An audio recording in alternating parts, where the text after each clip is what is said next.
Comfortable ba siya, sis? Sabi ni Echoserang nanay, yes, sisi, comfortable siya. Tapos yung material po niya ay rubber, ayan. So, pwede ninyong i-adjust dito. Ayan. Tapos, ganun lang siya.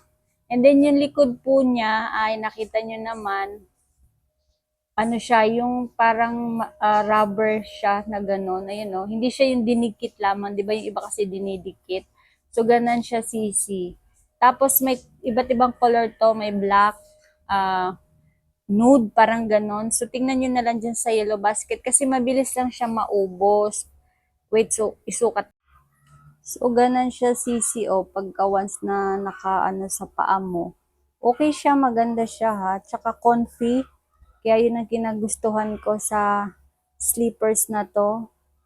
Tapos kahit anong outfit mo, ano siya, babagay talaga siya kasi white, 'di ba? So meron din akong black nito, sis, ano naman siya, may strap naman dito.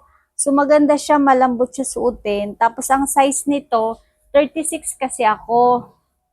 So ayan, 36, 37, saktong-sakto lamang sa akin. Kaya, tsaka ang mura lang, kaya kung gusto mo to, sis, lalagay ko na lang dyan sa yellow basket. Ayan. Thank you, sis, sa pag-comment. It's your serang nanay.